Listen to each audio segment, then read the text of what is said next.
USCHO.com.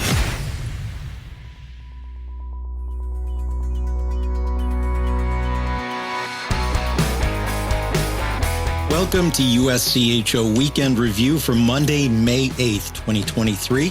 During the regular season, we look back at the highlights of the weekend and the news of the week. We're going to look at the highlights of the season and the news of the offseason today. I'm Ed Trefzger alongside Jim Connelly and Derek Schooley. It's been a while since we got together at the Frozen Four, and it was a terrific Frozen Four. And we really didn't have a chance to talk about it since then, but why don't we open the floor for that? Okay, so we're back. It's been it feels like 6 months since the Frozen Four, where Ed and I talked right before overtime. We said, usually it happens pretty quickly. This whole thing, we didn't think it would last 10 seconds. Boom, boom, and it was done. But what a great Frozen Four that was, from the weather to the crowds to the games. And I'll go right at it. I'll give Jim Connelly full credit right now. He picked the right winner and the right score. You just didn't even pick overtime. And overtime. No, I said 3-2 in overtime. I mean, you threw the OT out. I don't remember that portion of it. I did, but don't forget, I was trying to be kind of the contrarian. I had gotten every pick wrong for 2 straight Frozen Fours. I thought Minnesota was going to win, so I intentionally picked Quinnipiac 3-2 in overtime. Who knew that would be the final score, especially when they went down 2-0. I have to really credit Rand Pecknold to his team for not giving up, because it's easy when you're struggling in a national championship game. And I haven't gone back to look. My off the top memory, my last time that I remember a team coming back from 2 goals down in a title game was Boston University against Miami in 2009. I don't think it's happened since then. I meant to, before this broadcast, go through and make sure, but I don't think that anybody was down 2 goals. Maybe Duluth when they won their first one against Michigan. I can't remember that well, but I have pretty good near photographic memory of a lot of these games.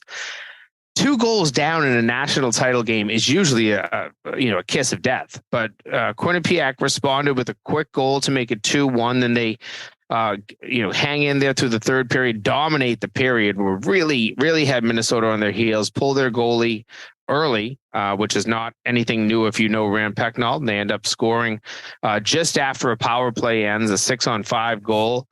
And then the play to start overtime, they credit it all to assistant coach Joe Dume. Fantastic play. I've actually seen the Boston Bruins, I think, tried something almost identical in Game 7 to start overtime against Florida in the game they lost a week ago Sunday. It was a very similar type of play. Did not work, of course, in the NHL. You would figure the D would stick with their assignments, but Minnesota got pulled. They got pulled out of position, and then a perfect 2-on-1 finished off by the Quinnipiac Bobcats for their first national title. I thought, as you said, Derek, it capped what was a great week. Tampa, we know now, they really do stand to deserve this event every 4 years, and they should be the top of the cycle when it's awarded next December. They should get the first of however many they're going to award, I believe 4, because they really belong in that same conversation as St. Paul and Boston. They do a fantastic job hosting. The event itself becomes top notch. The atmosphere is great. They sell out a big building. Obviously the weather doesn't hurt. And then when you just look at the city has changed so much in the 7 years since we were last there, and it's just gotten better. I think that Tampa is a fantastic destination. So that championship game, which was one of the best we've seen in some time, really did cap off a great week of hockey in Tampa. Now, Ed and I were critical of the penalty. You talked briefly about the penalty. I've had a chance to watch it numerous times. I've talked to Bob Motzko. I've talked to everybody. I think it should have been in watching NHL play and the Stanley Cup playoffs. I think that should have been it shouldn't have went one way. It should have been a 4-on-4 coming out of that. That's a tough call to make and put a team on the power play in that time with that amount going. And Ed and I both talked about it before overtime. And I come back to, you don't want somebody to make a call that determines a national championship game. And did it determine the game? Let's go not on a limb. Quinnipiac dominated that period. Yeah. They did everything they needed. They probably dominated the last two periods.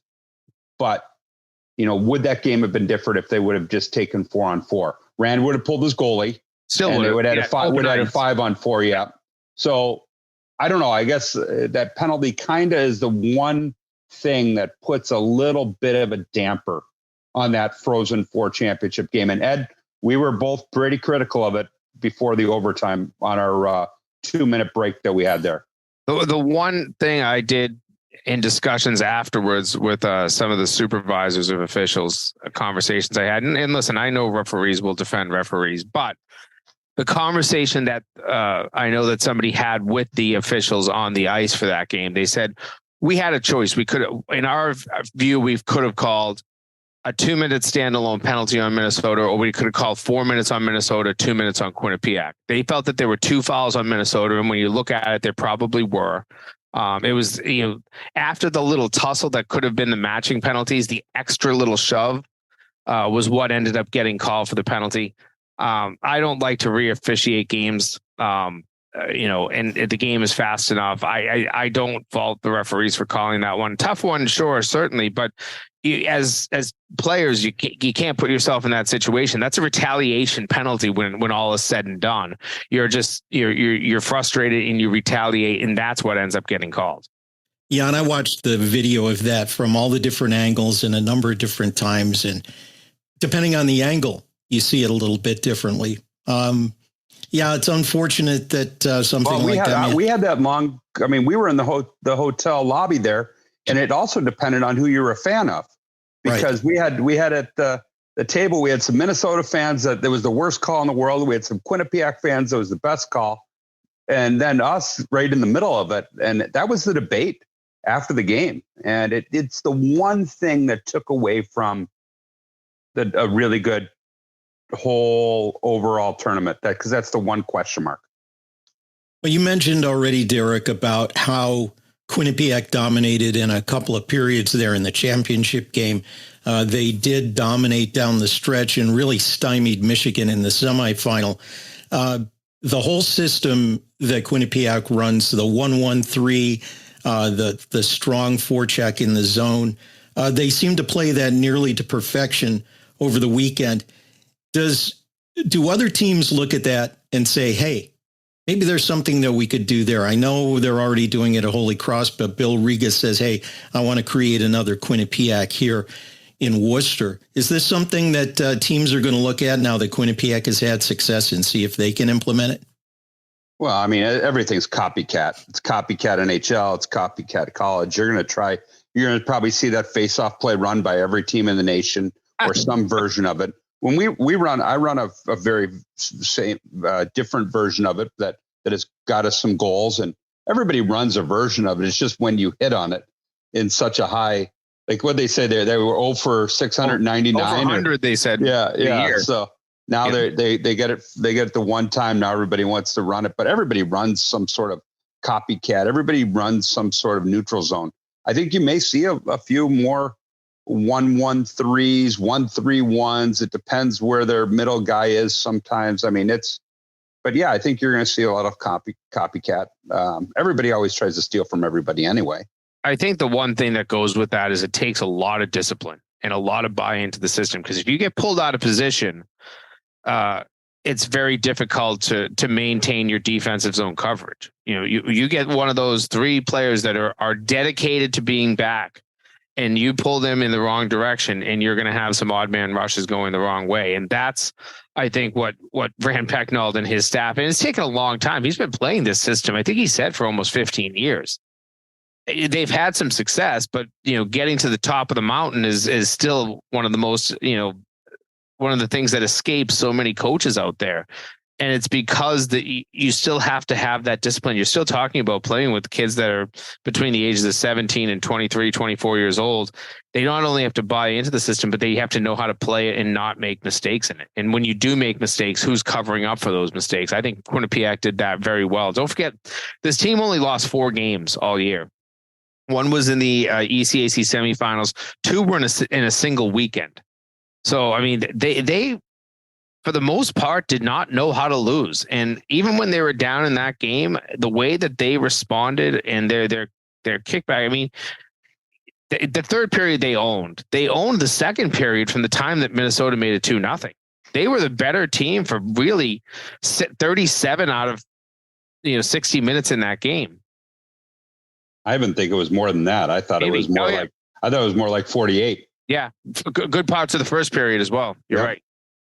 Yeah. And even the first goal for Minnesota was just an outstanding individual effort. Yeah, I mean, but both goals really. I mean, the second one's a nice face-off play where you knew where the guy was going off the boards, and the puck was going to come back out into the slot area, and you had to be ready for it.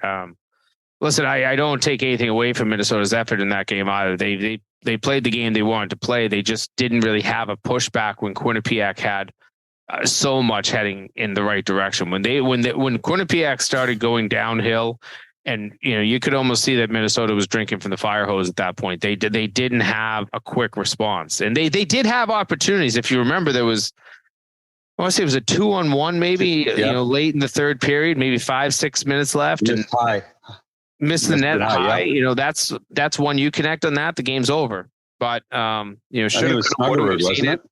Yeah, we've seen it throughout the NHL playoffs, Stanley Cup playoffs, and some of these close games. You have the chance, whether you hit a crossbar, whether you miss the net, puck hops off a stick. You never know, but it shows why hockey in the tournaments. They say the Stanley Cup's the most difficult trophy to win. The NCAA tournament is one of the most difficult. You don't see teams walk through that tournament, and we haven't in a long time.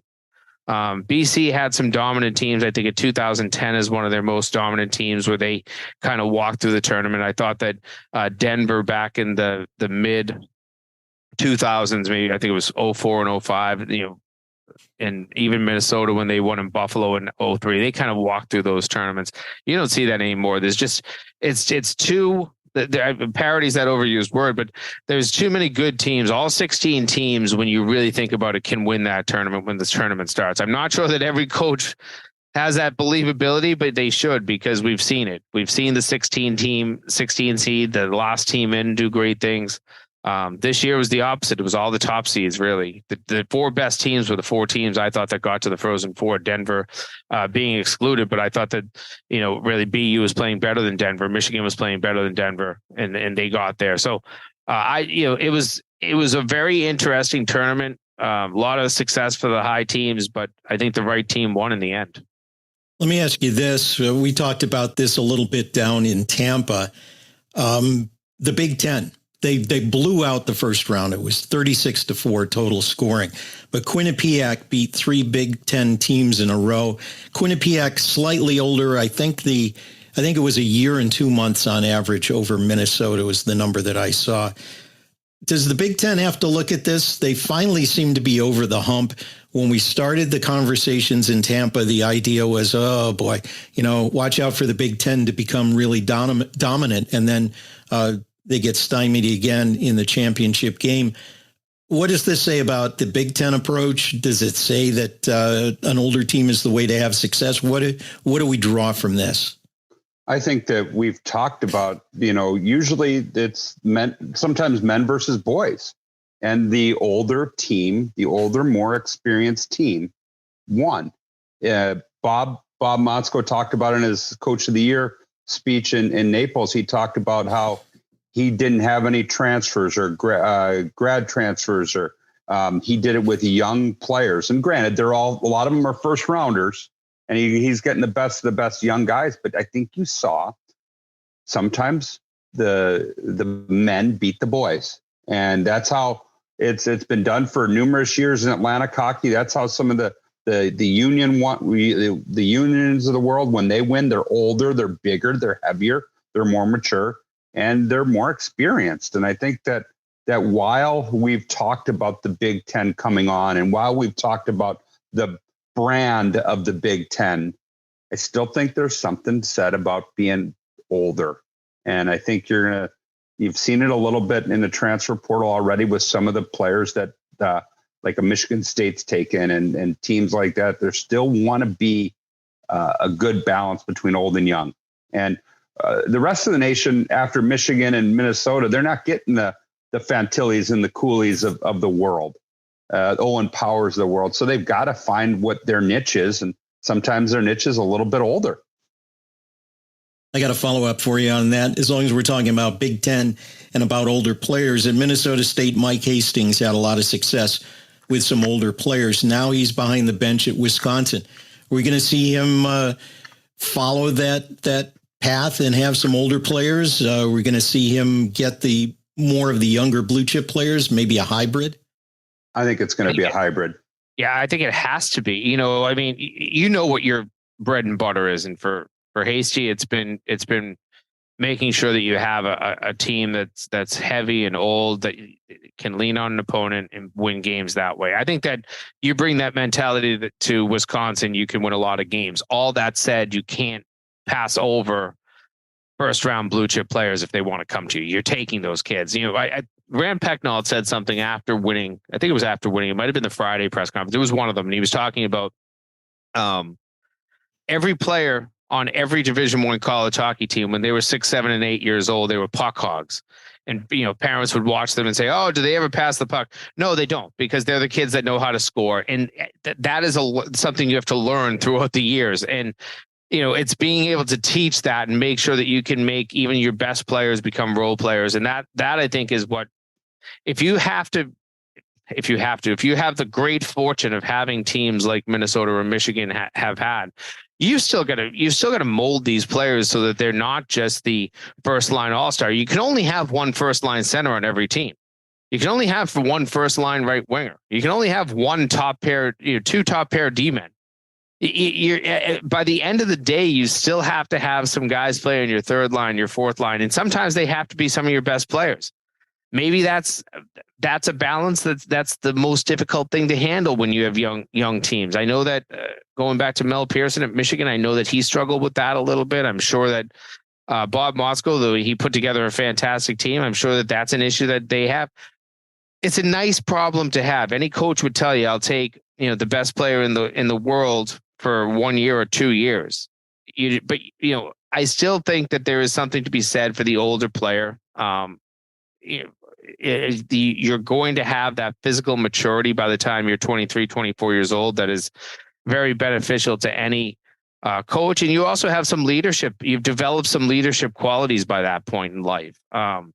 It's still is a delicate mix. But does the Big Ten want to change anything? Probably not. I mean, the conference as a whole right now, despite the fact that they still don't have a national championship since they formed as a conference, is still an absolute power. They are doing great things. They will continue to do great things. I don't feel bad there's no pity coming out of me for the Big Ten. The fact that they didn't win a national championship this year, they are fine. They're in a great place. What's the old Caddyshack line? The world needs ditch diggers too, Danny. Yeah, right. Well, we're going to take a break and we'll talk about what happened in Naples, the annual American Hockey Coaches Association convention. Always a lot of discussion within leagues and among coaches, and usually some interesting things that come out of that. So we'll talk about that next. We'll take a break. You're listening to Weekend Review from USCHO.com.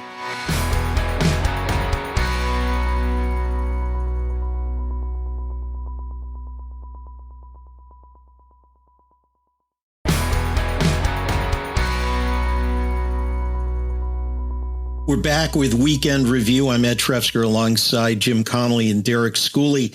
Naples, always a treat for the coaches late in April to go down there, sometimes add on a little vacation, certainly get a little sunshine, but also spend a bit of time in conference rooms having discussions and votes and things like that. So a few news items came out of Naples, and one that was bandied about while that was going on had to do with Arizona State.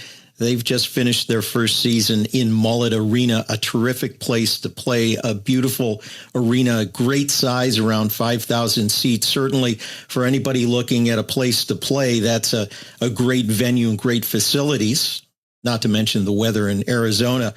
But the question that came up is, where does Arizona State go? They've continued to play an independent schedule. They got out of their suboptimal arena Oceanside Arena into Mullet. Now they're ready. They've checked off all the boxes. They're ready to join a conference. Who's it going to be? Is it the NCHC? Are they ready to add Arizona State? Well, listen, Arizona State is primed right now. You kind of set it up, Ed, that moving to Mullet really does move the needle, changes everything. And it's not just moving to a great arena; it's the fact that they're selling it out, and the fact that there's wait lists for tickets and season tickets and all of that sort of stuff. That's a big drawing card. You also throw in Tempe, Arizona, another big drawing card. They're going to get some great players. So, what's the right conference for them? The NCHC. From a competitive standpoint, I think they have obviously they have some great hockey teams. They've won, I think it's 6 national championships right now. They've done great things as a conference. It's a place you'd love to land. From what the conversations were that I was privy to afterwards, it does sound like the NCHC has a high level of interest in Arizona State. The one thing they did not do when they were all together was actually take a vote, from what I'm told, on whether Arizona State could be admitted. So that will probably slow things down, because I don't think that they have another meeting scheduled for the presidents. I'm sorry, for the athletic directors until later this summer, I believe. So that the earliest you're going to get a vote on it will be, the end of this summer. So next year, no, there'll still be an independent schedule. Maybe the 24-25 season, you could see a move, but it almost feels like we're still a couple of years out. And talking to Greg Powers down in Naples, you don't have to pity him. He's it's hard to put together an all non-conference schedule when you're trying to schedule 34 games. Well, he goes out, he's scheduling next year 38 games. He's going to Alaska twice, so he gets 4 exemptions, and he's turning those into more home dates. So I can't remember the number. If the number was 22 or 24 home games he has next year at Mullet Arena. That's fantastic. You got to win them to get into the NCAA tournament, but the way he builds his schedule, he knows how to build it. He always puts himself in position that if you win the games, you're going to get an NCAA at-large bid. That's not the way you want to go in the long term. But my point is if it takes a couple of years to get to a conference, whether it's the NCHC, whether it's the Big Ten, I don't want to leave the Big Ten out, because I do feel like Arizona State fits the Big Ten mold in many ways. Big Ten could use an 8th team just to balance off the conference. They're fine with 7, but they could use 8. But you in terms of student body sizes, university sizes, Arizona State fits with that. You're talking about a lot of small schools in the NCHC, and then this 85,000 student behemoth in Arizona State. That is the one place that I feel like maybe they don't fit. But whenever they get into a conference, it might be a few years down the road, I don't worry about Arizona State in the time leading up to that. They will find a home sooner rather than later. And that being said, they've done a good job in putting people in the stands. They outdrew the Coyotes this year. Right. I mean, and the Coyotes, obviously, their ticket prices are very high compared to Arizona State's, and that's why it happened. But they've put themselves in a spot to almost kind of pick their landing spot. I think that you talked about there's a high level interest from the NCHC. I think it's reciprocated by Arizona State. They've got a high level of interest in the NCHC as well. In talking with Greg at times, he's used it like the SEC of college hockey a little bit. The Big Ten is the Big Ten, and then you've got the SEC, and that's where it kind of is. And you've got these powers, but it's going to be a challenge for when this happens, because I know that he's built games out. We're playing them this coming year. We're going to their tournament in 2 years. So you're getting into schedules that are already booked. And I think, you talked about an athletic director meeting and a president meeting. If they want to have one, they'll have one. True. It's not, they can put it on a special emergency meeting, on an agenda, whatever. So I think if they want to move forward, I think you're going to see it happen. And, time will tell a little bit, but I mean, everything that came out of that meeting down in Florida is that it's leaning towards the NCHC. But don't discount the Big Ten. You brought the Big Ten up. I still think that they have a little bit of interest. You hear a little bit of flickering rumors on the side that Big Ten may have some interest. It'll be interesting to follow, but I wouldn't be surprised to see them in a conference sooner than later. While we're talking about the NCHC, Miami seems to want out of that league. It has not really been a well-kept secret, but the penalty for leaving the league is reportedly $1 million. That's a lot of money for a small school to come up with. Is there a compromise? Is this maybe something that could be paired together? We take Arizona State, we let you leave, you go to the CCHA, you along with Augustana make it a 10-team league. That seems to balance out well. Is there a way to make that happen? And what do you do with Miami, and what do you do with schools that find themselves in a place where it's hard to compete? I think it should be allowed to happen. If you have a balance, I understand when you want to charge that $1 million penalty. If this is a team that just ups and leaves a league hamstrung, you don't want to be in a situation where you're scrambling. I think of when Notre Dame left Hockey East, I remember they had to announce it before the playoffs began, because if they waited a little while longer, there was a massive penalty.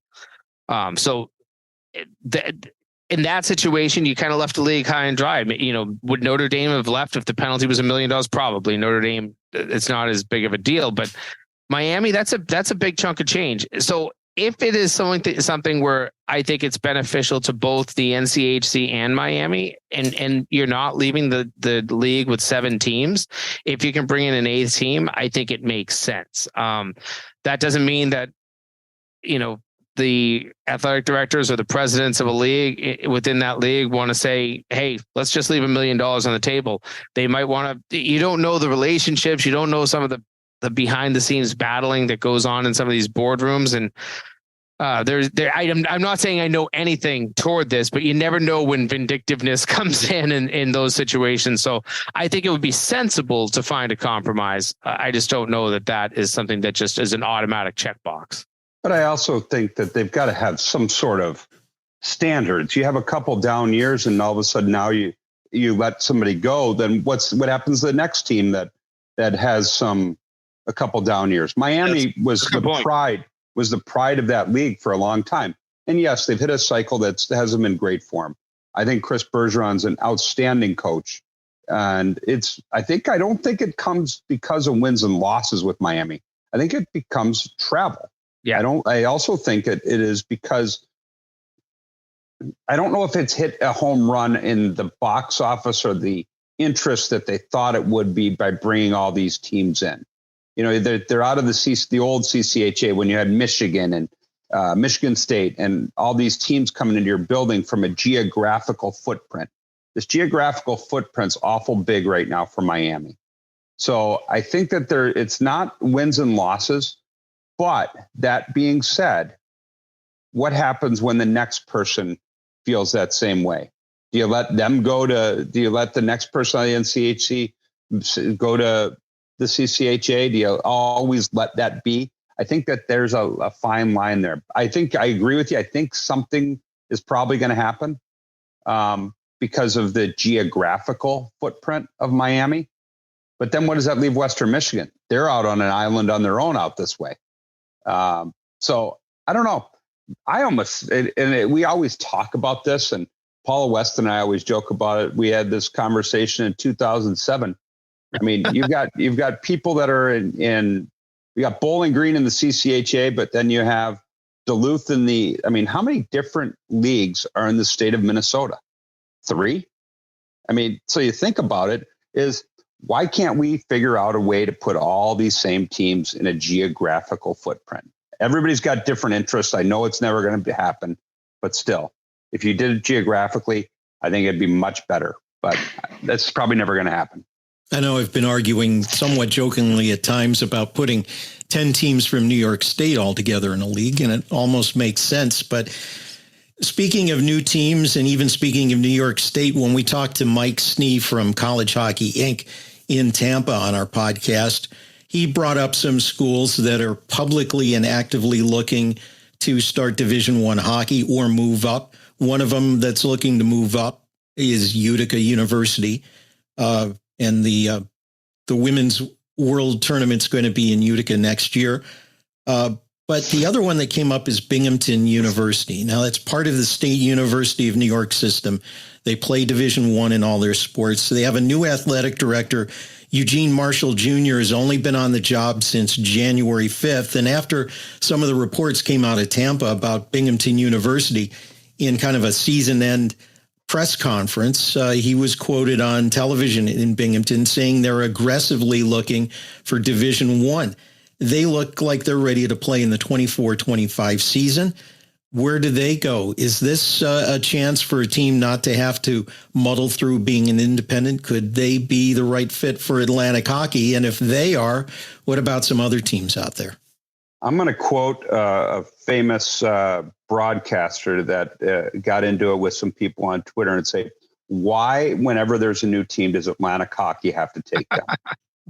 And for those who don't know who this famous broadcaster is, he goes by the name of Ed. And he just asked the question. So I always come back to the same thing. And granted, we're very thankful that we got back in the league and we are at 11 teams. Does 12 make a difference? Absolutely. 12 is the perfect number. But I think it's got to be the right fit. And what is the right fit? I think everybody, and we talked about it just with Miami, everybody's got different thought processes behind it. Everybody's got different thought process of who the right fit is. You got Lindenwood out there who's looking for a league, and they're in the women's CHA with Robert Morris, with Merciers, with RIT, and we share the same commissioner. Is that a fit? So who knows what the right fit is, and that's going to be made. The decision is going to be made by the athletic directors and presidents. But you also have a new commissioner, Michelle Morgan, who did a great job in Naples running the meetings and getting to know all the coaches. She met with every coach individually, which I thought was outstanding. But with that, she's got to get her feet under her and figure out what's going on. So I don't see anything. I don't know. I can't see anything happening quickly. But why does it always have to be Atlantic hockey? Ed, you asked that question. So give yourself the own answer. Why? Well, people keep thinking of Atlantic hockey as being the new kid on the block and the place for entry level or cost containment teams. That was the case when the MAC was formed. Cost containment's no longer used. And that's what I'm getting at. Yeah. It's not a cost containment league anymore. Full complement of coaches, full complement of scholarships, new buildings, improved buildings. It's not 20 years ago. It's not 25 years ago when the MAC was being put together. Atlantic hockey, I know, and talking with people in Naples, and I won't name names, people still have, unofficial positions around college hockey, still have sort of a, they kind of look down on the league too much and overlook the progress that the league has made. It's still got a long way to go, but continually expecting it to pick up new teams and hurt things like pairwise and so forth is not going to help it progress. Do we need another league? I think we need another league. We've been unable to get a specific answer on when another single sport league will be allowed to form. There's still so much stuff up in the air at the NCAA on reforming that organization. So we really don't know. I think we need another league, and I don't think you can't force them, but you don't expect Atlantic hockey to pick up everybody. There are other teams out there you could make a better case for. You mentioned Lindenwood. It's outside of the footprint, kind of like the way Air Force is, but they're already playing in the women's equivalent to Atlantic hockey. LIU is right in the footprint of the league. And, Brett Riley's done a good job. It looks like he's going to have a very competitive team again this year. So you've got other schools that could make the argument. And I also don't think it's a legitimate case to ask the league to expand to 14 or 15 teams.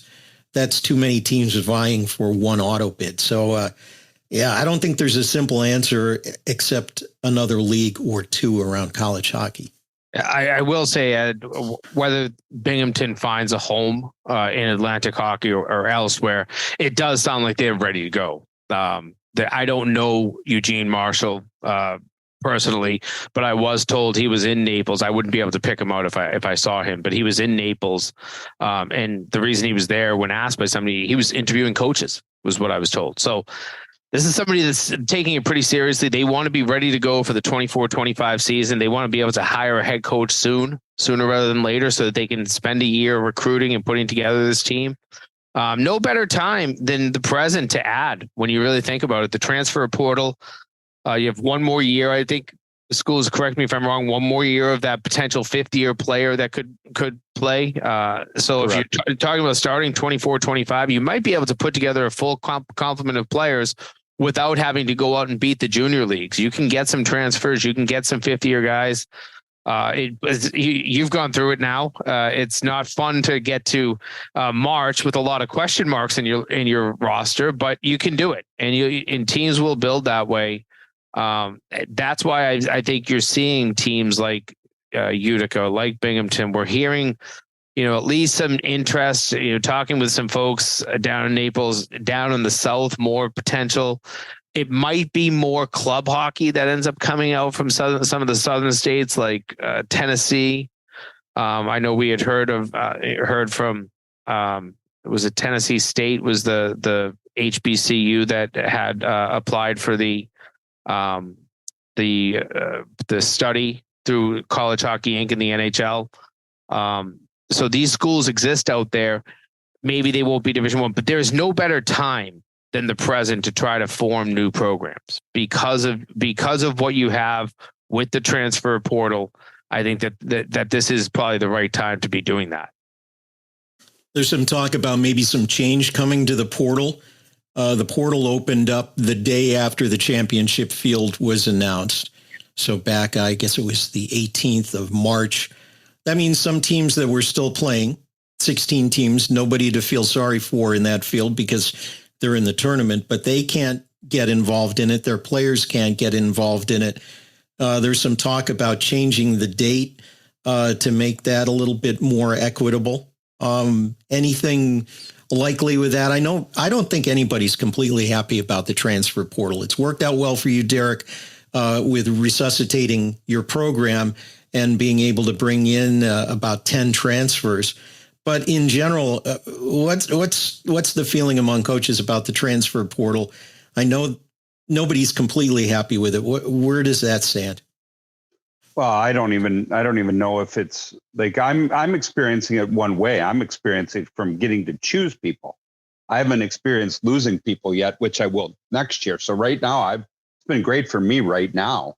There was a lot of talk about it, and I don't know the direction it's going because, 60 days is a long time, especially now at the end. We're in May. We're halfway through May, and you still got another week and a half of this. And if you lost somebody now, like what's the difference between now and then?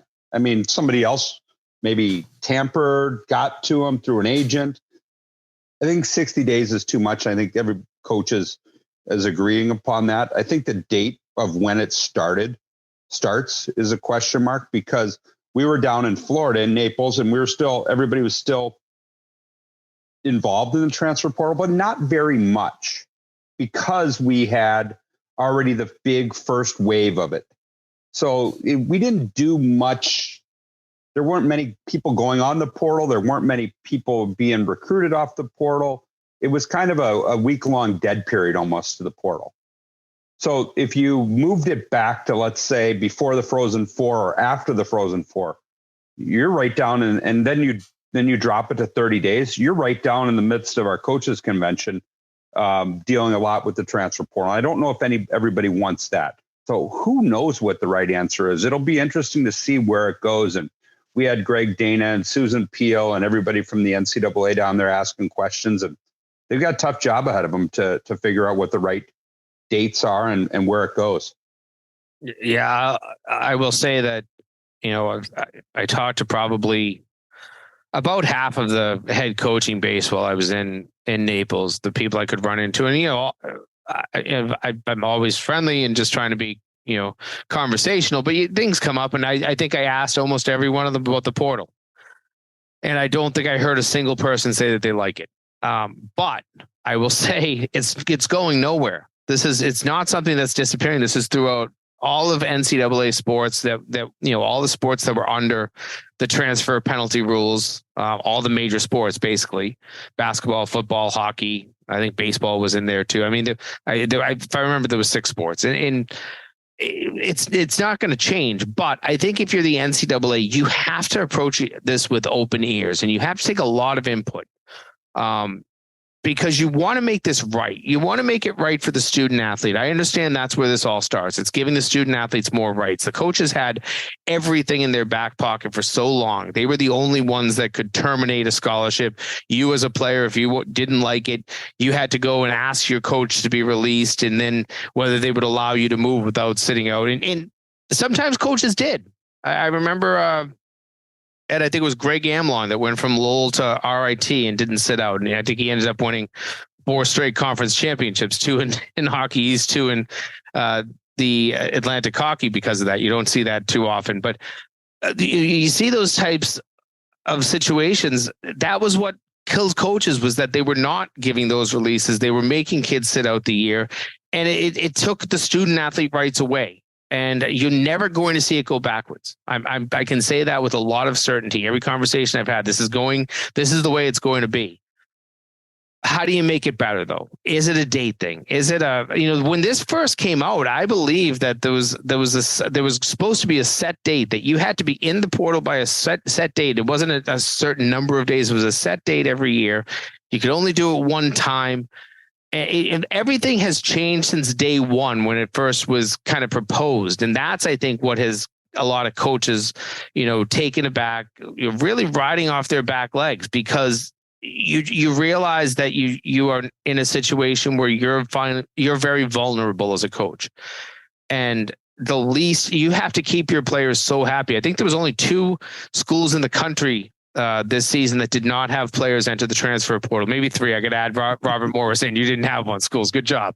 Bemidji was one of them. I can't remember the other one. Maybe Merrimack was the. I'm not sure, but it was Bemidji was one, because I know I talked to Tom Serratori down in Naples about it. It's hard. Like, you're going to lose players, but what's the right answer?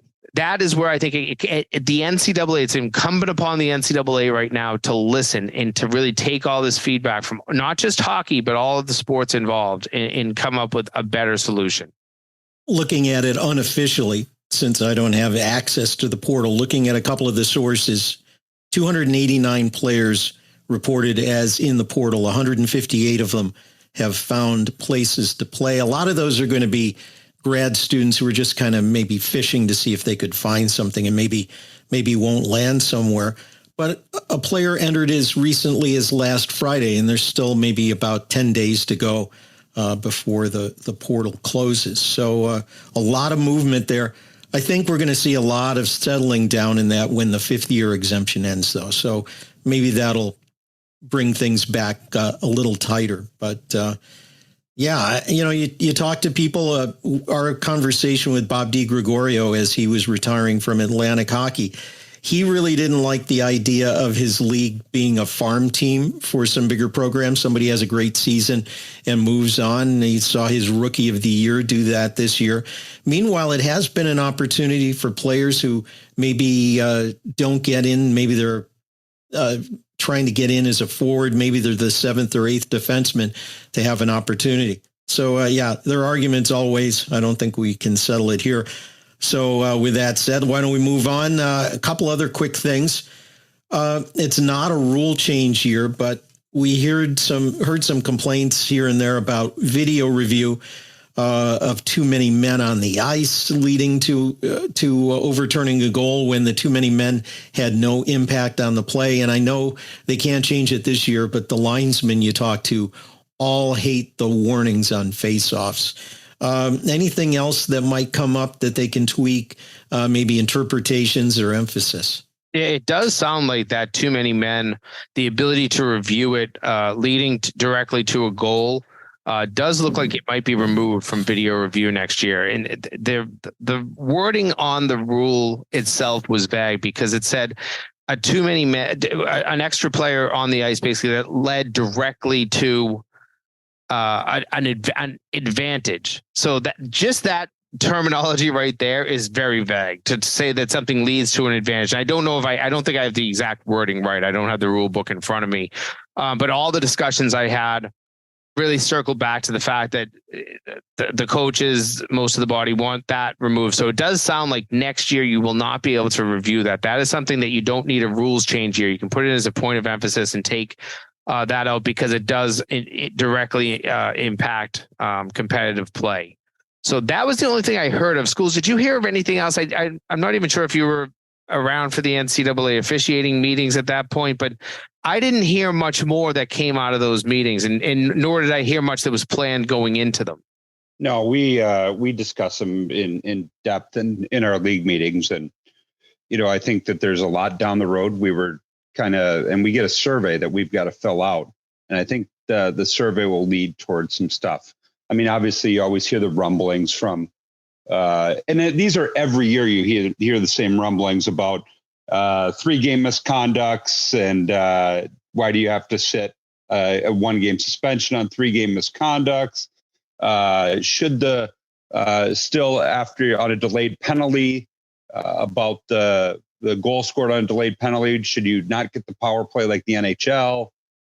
There's a lot of different things that were debated back and forth, but I think you hit the nail on the head there as far as the officiating. That I think the one that they're really looking at right now is the too many men on the ice. And just to clarify that's not something that can come right out of Naples that you can just change. It still will have to go past the championships cabinet. No, it goes to the rules committee. Rules committee. I'm sorry. Yeah. The rules committee has a meeting in July. That's July. At the same time as actually it might be the last week in June, same time as the championships committee. They kind of work together. You still hear rumblings a little bit about the 3-on-3 overtime and how the records are. People are more concerned about how it's portrayed as the records and the standings are kept and things like that. But I think that's the closest you're going to have to things going away. I do think next year will be a pretty active year, though. There does sound like there's a lot that coaches want brought up in the actual year that you can change the rule book, whether anything actually happens. But I think the meetings will be a lot more interesting, maybe let's say next year. Not saying that anything was wrong with what happened with officiating meetings this year in Naples, but I think next year you'll see a lot more activity. There was some discussion in Naples among people about branding of leagues. Obviously, the Big Ten is a big brand, but within college hockey, the idea of branding really didn't start to come forward until the NCHC and Josh Fenton taking the helm there in that league when that got rolling. They really built a brand around their league, and now other leagues are looking at that and saying, what do we need to do? CCHA has done a good job. Other leagues are trying to catch up in that space. Yeah, I think that, you look at the ECAC and Hockey East, two of the oldest leagues, and they really had such great brands, especially when you go back to the early days of Hockey East and Lou Lamorello, and he pounded it home to every coach, every AD, every administrator. It's Hockey East, it's Hockey East, it's Hockey East. Well, then it becomes about schools. Schools, forget about the league and they want to make it about themselves. But I think there's a real push. I heard it from both people inside of Hockey East, and I heard it from people inside the ECAC that there's a big push. And it's almost directly related to what is happening right now in terms of NIL and the benefits that you're seeing with the Big Ten and some of the extra money that you're seeing, thrown at student athletes from NIL and the bigger leagues. I'm sure that the NCHC and their success of building their brand has had a lot to do with it as well. But you just hear, leagues want to put themselves in position where that you're not falling behind just because you're your league. And it's kind of what you were saying, a few minutes ago about Atlantic Hockey. They're not a cost containment league anymore. They're not a feeder system. They are a league with 18 scholarships, just like everybody else. And I think that is the challenge that I think every one of the commissioners, especially in the East, it really feels like the three Eastern leagues, Atlantic Hockey, ECAC Hockey East, probably have that big challenge ahead of them to make sure that they can match the brand of a Big Ten, match the brand of the NCHC, match where I think that Don Lucia and his staff has done a pretty good job, especially year one. Maybe this year, you had some staff changes there. maybe this year they've got it. They might have to catch up a little bit, to where they were. Because year one, they came out guns blazing, and I felt like CCHA was in front of my face all the time. But I feel like that's what hockey is. I think that's what the ECAC, I think that's what Atlantic hockey has to do to make sure that you're from a competitive edge. You want to have that edge, and the brand brings that competitive edge so often.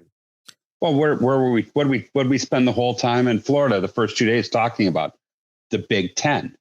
So you've got to combat it through marketing. You got to combat it through telling stories about your players and getting people to feel good about your conference. And I think you look, everybody was drawing really well. I mean, teams are drawing very well. It's just this perceived brand recognition of the Big Ten. So now you got to find out where your niche, you got to keep your niche in the marketplace. Everybody's fighting for dollars.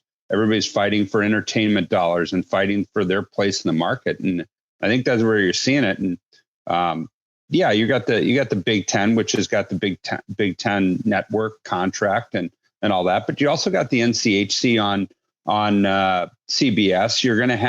You got Hockey East and ECAC on ESPN Plus, and then you got Atlantic Hockey and CCHA on Flow. So you've got everybody kind of where they're at. It's just marketing your conference, telling the story of your conference a little bit better, and trying to combat what everybody thought was the big time brand of the Big Ten. I don't think that's going away. Nope. That's just going to keep going. So you've got to, it's good. It's good for us because now it makes us have to work and makes all the other conference work to do a better job in what they're doing. So yeah, it's not a bad thing for college hockey. I think it's going to help marketing. It's going to help more eyes on the product of everybody. So this is not a bad thing. This is a good thing. A very quick question for Derek that was not on our rundown. News came out, I think it was last week, about the BCHL separating from Hockey Canada. It's going to give them the opportunity to bring in players from other parts of Canada. The BCHL has become a very big feeder league for college hockey. Do you see any impact on that? Is that going to raise the level of the BCHL with these changes coming up? Absolutely. I think you're going to end up seeing the BCHL kind of like the USHL of Canada. If it wasn't already, you're going to see them because there's no, like you said, there's no rules about how many people you have from certain areas. There are still going to be some US, I think, import rules, but I don't think it's going to be within Canada. I still think there's a lot to be determined with this, but I think they're trying to market themselves, brand themselves like the equivalent to the USHL in the States about getting players to college hockey. And they're doing already a good job, and they'll probably do an even better job. So I think when you talk about brands, this falls right into it. Well, that wraps up this season of Weekend Review for USCHO. And Derek, when you came on board with the podcast, it was a couple of years ago when your program at Robert Morris had been unceremoniously dumped. It was brought back after a lot of hard work, and you were looking for a place to kind of stay involved in college hockey for a couple of years while that was going on. Now you're getting back in the driver's seat. You've put together a program. And the question that everybody has been asking us, and we've been asking ourselves along the way, who's going to replace Derek Schooley on the podcast? I mean, who do you want? I mean, what were you looking for? What were you looking for in replacing me? A wise ass who has some good knowledge. I don't know. Somebody who will go toe to toe with me at 10 a.m. on Monday mornings. Well, I think that we've got somebody to be able to do that. And I'm happy. Yeah, I like the replacement. Trust me. Yeah. You know, it would just have to push back from 10 to 11. But I did some soul searching while I was down there. I looked at all your options and looked at all the resumes that have been coming in and felt, you know what, why stop now? What's to say that I can't continue to do this? It's no different than doing media every week. I enjoy it. People seem to enjoy it out there.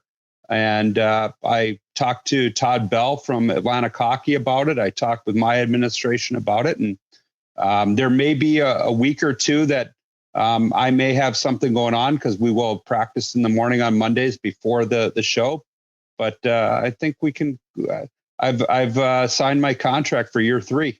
I will be replacing myself. So in other words, seeing that we put you in charge of the gold medal committee to replace Derek Schooley, your choice to replace Derek Schooley is Derek Schooley.